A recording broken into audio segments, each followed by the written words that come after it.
Hello everyone, welcome to my channel. ఈరోజు వీడియోలో Vinayaka Chavithi special మోదకలు. ఈ మోదకలు వినాయకుడికి చాలా ఇష్టమైన నైవేద్యం అన్నమాట. ఈ మోదకల్ని వినాయకుడికి చాలామంది చాలా రకాలుగా చేసి పెడుతుంటారు పండగకి. అయితే కొంచెం స్పెషల్గా చేయాలంటే ఇట్లా ట్రై చేయండి. ఇవి చాలా చాలా బాగుంటాయి. ఈ మోదకల లోపల పల్లీలు అండ్ నువ్వుల పొడితో స్టఫింగ్ చేస్తామన్నమాట. చాలా చాలా టేస్టీగా ఉంటాయి ఈ మోదకలు. సో ఈ మోదకలను తయారు చేసుకోవడానికి ముందుగా స్టవ్ పైన ఒక కడాయి పెట్టేసుకొని దాంట్లోకి ఒక స్పూన్ వరకు నెయ్యి వేసుకోవాలి. అంటే రవ్వని తీసుకునే క్వాంటిటీని బట్టి నెయ్యి కూడా పడుతుంది అనమాట. అట్లా నెయ్యి వేడెక్కిన తర్వాత ఒక కప్పు రవ్వని వేసేసుకోవాలి. ఉప్మా రవ్వ, సూజీ రవ్వ అంటాం కదా, అది మంచిగా ఇట్లా దోరగా వేగిన తర్వాత కొంచెం కొబ్బరి పొడిని కూడా వేసుకోవాలి. కొబ్బరి పొడి లేకపోతే స్కిప్ చేసేయచ్చు, ఉంటే వేసుకోవాలన్నమాట, బాగుంటుంది టేస్ట్ అనేది. సో అది కూడా అట్లా మంచిగా వేగిన తర్వాత అదే కప్పుతోనే ఒక కప్పు వరకు పాలు పోసుకొని అట్లా కలిపేసేయాలి. కలుపుతూ ఉన్నప్పుడే అది మొత్తం అట్లా దగ్గరకు వచ్చేస్తుంది, చూస్తున్నారు కదా, అట్లా మంచిగా ఉడికిపోతుంది. సిమ్లో పెట్టుకోవాలి స్టవ్ అనేది. తర్వాత ఒక కప్పు షుగర్ని కూడా వేసేసుకొని కొంచెం ఇలాచీ పొడి కూడా వేసుకొని కలుపుకోవాలి. ఆ షుగర్ అంతా మెల్ట్ అయ్యే వరకు అట్లా కలుపుతూ ఉండాలి. తొందరగానే మెల్ట్ అయిపోతుంది షుగర్ అనేది. ముందే షుగర్ వేస్తే రవ్వ అనేది ఉడకదు కదా, సో అందుకని తర్వాత షుగర్ వేసుకొని అట్లా కలిపేసుకోవాలి. దాన్ని కొంచెం దగ్గర అయిపోయిన తర్వాత షుగర్ మెల్ట్ అయిన తర్వాత పక్కన పెట్టేసేయాలన్నమాట. ఇప్పుడు స్టఫింగ్ కోసం ముందుగానే వేయించుకున్న పల్లీలు, అట్లా పొట్టు తీసేసిన పల్లీలు అనమాట, వాటిని మిక్సీ జార్లోకి వేసుకోవాలి.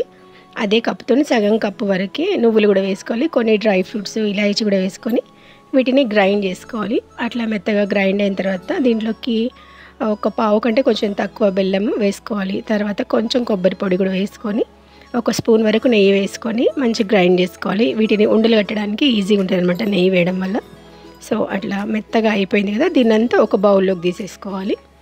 ఇట్లా పల్లీలు నువ్వులు వేయించి మంచిగా మనం పొడి వేసుకుంటాం కదా బెల్లం వేసి, అది రోజు ఒక ఉండ తింటే చాలా మంచిది. పిల్లలకు కానీ పెద్దవాళ్ళకి కానీ, ఆడవాళ్ళకి రక్తం తక్కువ ఉన్నప్పుడు ఇట్లా చేసుకొని తినాలి, వాళ్ళకి చాలా చాలా మంచిది అనమాట. పిల్లలకు కూడా బోన్స్ అనేవి స్ట్రాంగ్ కావాలంటే ఇట్లా ఈ పల్లీలు నువ్వులతో ఉండలు చేసి పెట్టండి. సో తర్వాత అయితే ఇక్కడ ఈ రవ్వ మిశ్రమము చల్లగా అయింది కదా, ఆ చల్లగా అయిన దాన్ని కొంచెం మ్యాష్ చేసుకోవాలి మనము. ఇట్లా మంచిగా మెత్తగా అయిపోవాలన్నమాట ఇది. సో దాన్ని అట్లా చేసి పక్కన పెట్టుకొని మోదక్ మౌల్డ్ ఉంటాయి, అవి ఆన్లైన్లో ఈజీగా దొరికిపోతాయి అనమాట. దాంట్లో దీన్ని స్టఫింగ్ చేసి పెట్టేసుకోవాలి. చూస్తున్నారు కదా, చాలా ఈజీ మోదక్ చేసుకోవడం మనకి. ఇది 3 రకాలుగా చూపిస్తాను. ఫస్ట్ రవ్వ మోదక్ ఇట్లా చేసుకోవచ్చు అనమాట. జస్ట్ ఆ రవ్వని మనం దాంట్లో స్టఫ్ చేసేసి ఇట్లా క్లోజ్ చేసేసి మంచిగా సమానంగా పెట్టేసేయాలి నొక్కినట్టుగా. తర్వాత తీస్తే మనకి ఈజీగా ఈ మోదకలు తయారైపోతాయి. చూస్తున్నారు కదా ఎంత పర్ఫెక్ట్గా, ఎంత నీట్గా వచ్చినాయి ఈ మోదకలు అనేటివి. ఇట్లా మనకి ఆ మౌల్డ్ ఉంటే ఈజీగా అయిపోతుంది పని కూడా. ఇవి చేసుకోవడం కూడా చాలా సింపుల్, టైం కూడా చాలా తక్కువ పడుతుంది. ఇప్పుడైతే పల్లీలు నువ్వులు మనం ఇట్లా స్టఫింగ్ రెడీ చేసినాం కదా, దాన్ని జస్ట్ ఈ మౌల్డ్లో పెట్టేసి మనం అట్లా గట్టిగా ప్రెస్ చేసినామంటే హెల్తీగా మోదక్ అనేది మనకి రెడీ అయిపోతుంది. చూస్తున్నారు కదా, దాన్ని అట్లా గట్టిగా లోపలికి నొక్కినట్టు పెట్టేస్తే మనకి అది నీట్గా వచ్చేస్తుంది మోదక్ అనేది.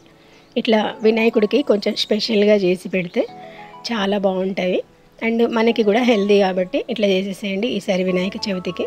సో నెక్స్ట్ అయితే అదే రవ్వ మిశ్రమం ఉంది కదా, ఆ రవ్వని ఇటు 2 సైడ్స్ పెట్టాలన్నమాట. ఇట్లా నొక్కినట్టుగా పెట్టేసి దాని లోపల మనం ఇప్పుడు ఈ స్టఫింగ్ పెట్టుకోవాలి. ఇది 3వ రకం. ఇట్లా ఒక్కటి చేసుకుంటే మనం 3 రకాలుగా మోదకలు చేసుకోవచ్చు. ఇట్లా రవ్వని కొంచెం లోపలంతా వేలుతోని నొక్కినట్టు చేసి ఆ స్టఫింగ్ని దీంట్లో పెట్టేసేయాలి. స్టఫింగ్ అనేది ఇక్కడ వేరే వేరే కూడా చేసుకోవచ్చు. మనం పోలేలకి పూర్ణం చేస్తాం కదా, అది కూడా చేసుకోవచ్చు. అంతే, చూస్తున్నారు కదా, ఈజీగా మోదక్ అనేది మనకి ఇట్లా రెడీ అయిపోయింది. చాలా చాలా టేస్టీగా ఉంటాయి, చాలా సింపుల్ అండ్ టైం కూడా చాలా తక్కువ పడుతుంది. పండుగ రోజు ఇట్లా మోదకలు చేసి వినాయకుడికి సమర్పించండి. వినాయకుడికి కూడా ఎంతో ఇష్టమైన నైవేద్యం అనమాట ఇది. దీంతోపాటు పాయసం కూడా చేస్తారు, అది ఆల్రెడీ వీడియో నేను అప్లోడ్ చేసిన అనమాట మొన్ననే. సో ఈ వీడియో నచ్చితే మీరు తప్పకుండా ట్రై చేయండి ఈసారి వినాయక చవితికి. అందరికీ అడ్వాన్స్గా happy Vinayaka Chavithi. So video నచ్చిన వాళ్ళు లైక్ చేసి షేర్ చేసేయండి అండ్ ఫస్ట్ టైం నా ఛానల్ చూసిన వాళ్ళు సబ్స్క్రైబ్ కూడా చేసుకోండి. Thank you for watching. Bye bye.